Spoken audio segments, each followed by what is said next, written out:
11 de outubro de 2025, sábado da 27ª semana do Tempo Comum.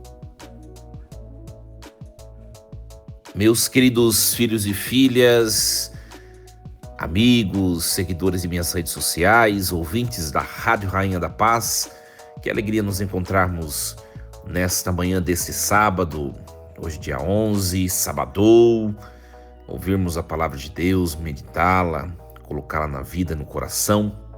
Uma alegria. Muito obrigado pela sua companhia. Não esqueçam de curtir este material virtual, de compartilhar também.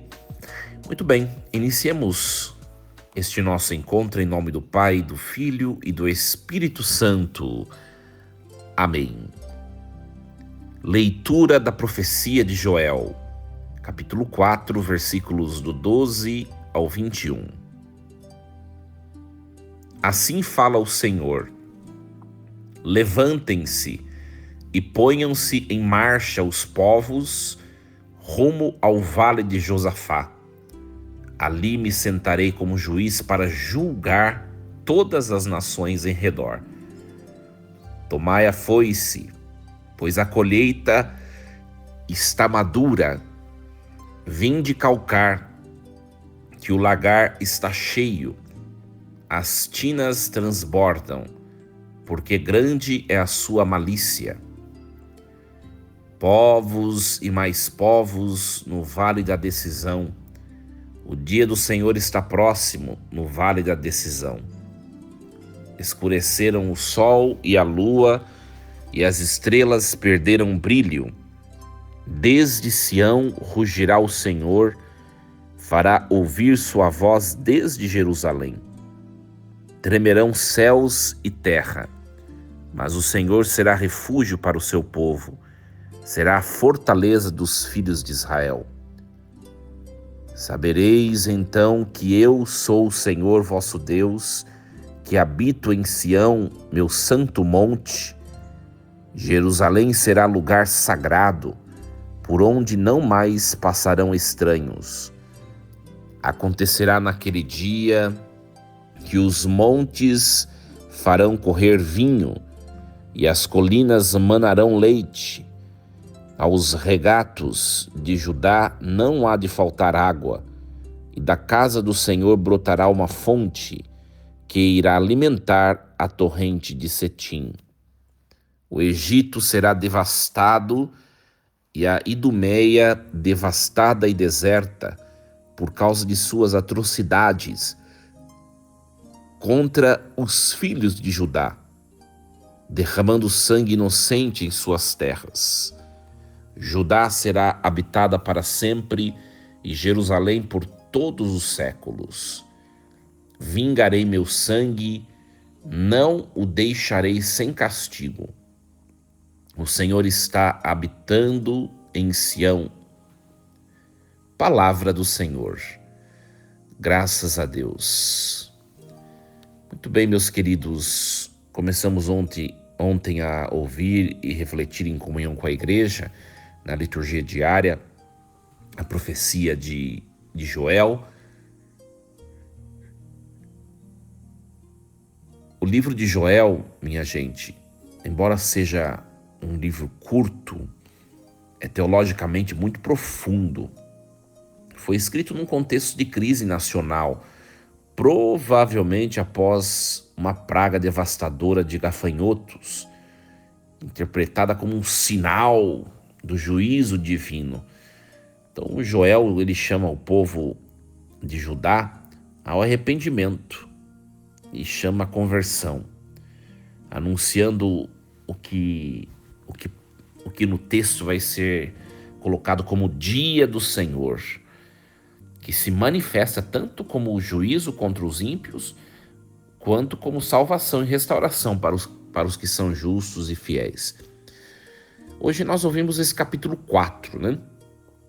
É importante sempre lembrar, nas Bíblias, em algumas Bíblias, sobretudo as protestantes, esse capítulo 4 está numerado como capítulo 3, tá? E nesse texto de hoje, então, Esse texto nos apresenta a culminação escatológica da profecia de Joel, que é o julgamento das nações e a restauração definitiva do povo de Deus. Então, com esses versículos 12 a 21, se encerram o livro com imagens vívidas do juízo, da renovação, da presença divina. Então vamos fazer uma reflexão mais fracionada dos versículos. E aí no versículo 12 ao 14, que as nações se ponham em movimento e subam ao vale de Josafá, pois ali eu me sentarei para julgar todas as nações em redor. Então, o profeta Joel, ele convoca as nações para o chamado Vale de Josafá. Claro que é um nome simbólico, né? O próprio nome significa o Senhor julga. Aqui se acredita que não se trata necessariamente de um local geográfico específico, né, gente? Mas os estudiosos acreditam ser um símbolo teológico do julgamento divino. Então aqui Deus está se apresentando como juiz universal. E essas imagens agrícolas de foice, do lagar, que aparecem no texto, aludem à colheita do juízo, né? Ou seja, a maldade das nações atingiu seu ápice e agora será colhida como fruto da injustiça. Ou seja, os injustos vão colher os frutos daquilo que eles plantaram, tá? É também chamado, entre aspas, o Vale da Decisão, né? Descrito como um local onde multidões estão reunidas para o veredito final, né? Então, Deus, ele se revela como juiz, um juiz soberano da história. Deus não ignora o mal. É muito interessante essas características do texto de Joel, né? Deus exige prestação de contas a todas as nações e o seu juízo, ele é iminente, né? O dia do Senhor está próximo, né? Essa expressão que está no texto de Joel. Nós percebemos que depois no Novo Testamento, nos Evangelhos,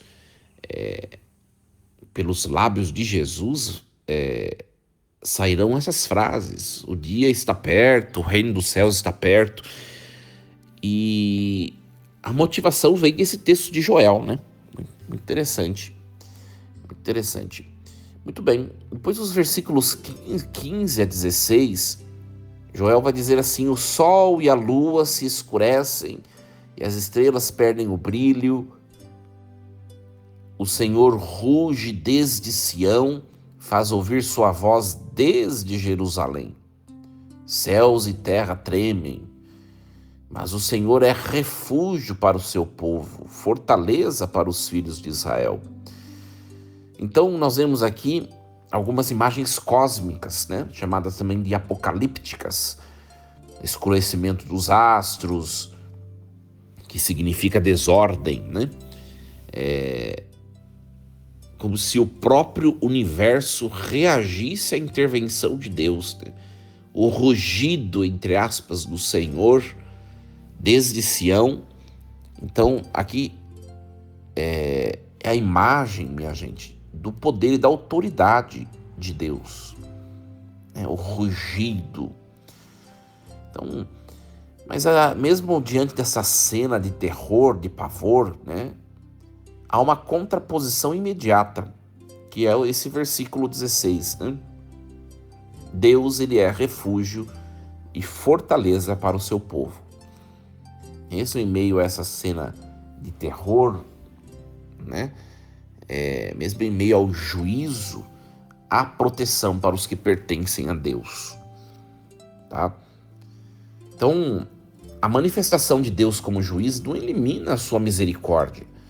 Hoje nós vemos as pessoas, quando vão falar de Deus, parece que justiça é uma coisa inconciliável com misericórdia, né? E são dois atributos do mesmo Deus, né? Não são coisas inassociáveis. A justiça, ela acontece sempre paralela à misericórdia. Deus, ele se mostra como um abrigo, um refúgio para os fiéis no meio do caos. Então, onde impera a justiça, para aqueles que temeram a Deus, impera a misericórdia. Deu para entender, né? É muito interessante isso. Então há aqui uma tensão entre juízo e salvação, que é próprio do texto de Joel isso, né? Depois os versículos seguintes, 17 e 18, sabereis que eu sou o Senhor, o vosso Deus, que habita em Sião, meu santo monte. Jerusalém será santa e os estrangeiros não passarão mais por ela, né? Essa frase, sabereis que eu sou o Senhor, né? Indica que há um momento de revelação final, de reconhecimento público e absoluto da soberania de Deus. Então, Sião, que é o Monte Santo, é o lugar da habitação divina, é o símbolo da santidade restaurada de Jerusalém, né? Ou seja, vai chegar um momento que ninguém vai conseguir fugir de Deus, né? Sabereis que eu sou o Senhor, né? Hoje nós vemos um mundo, né, gente? A gente para refletir, um mundo que está tão longe, tão distante de Deus, tão longe. Pessoas que até desdenham, né?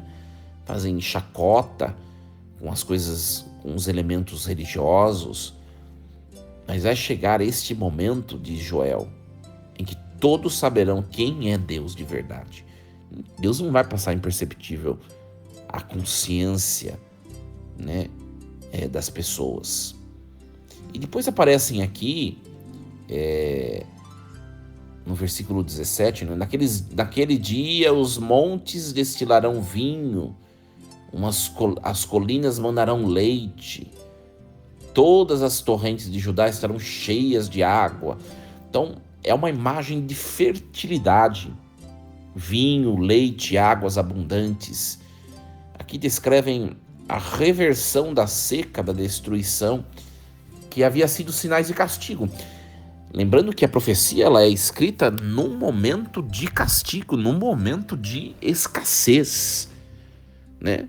Como eu comecei dizendo, né? Provavelmente alguma praga de gafanhoto, alguma coisa estava acontecendo nesse cenário histórico do livro de Joel.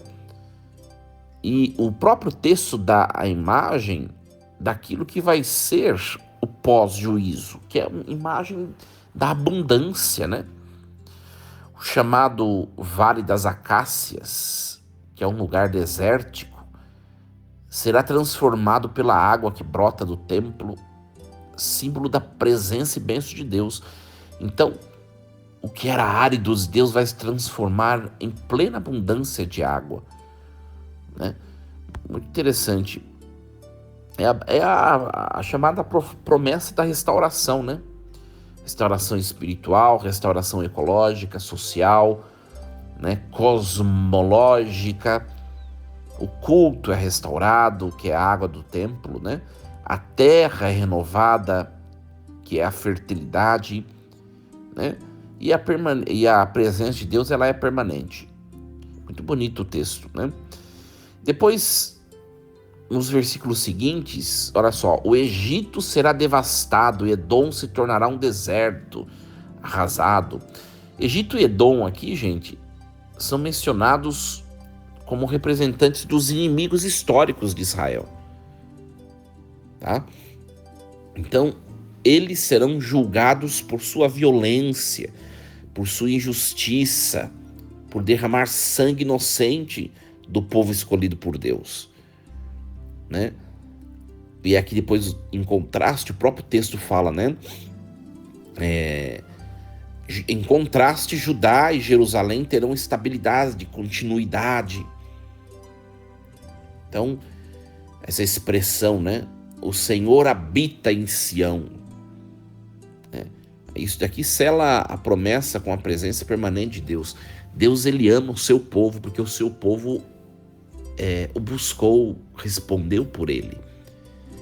Às vezes, sabe, gente, colocando na vida esse texto, eu acho o texto do profeta Joel muito denso, né? Muito denso. Mas colocando na vida esse texto, quantas vezes também nós nos vemos acometidos de tantas situações difíceis, né? Parece que tem coisas que não se resolvem, parece que as coisas não vão para frente, não é? Não sei se vocês têm essa impressão, né? E a promessa que por bem dessa palavra de hoje é a seguinte: Deus está conosco, Ele não esqueceu de nós, né? O Senhor habita em Sião, o Senhor está conosco.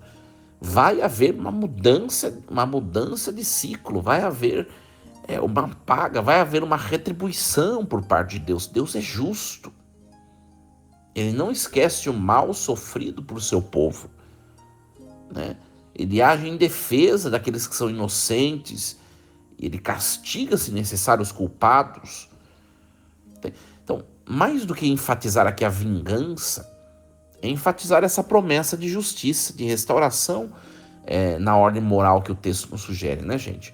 Então, esse fato de Deus habitar em Sião indica uma comunhão permanente, né? Até o fim, Deus estará conosco. Olha que alegria, que bonito isso, né?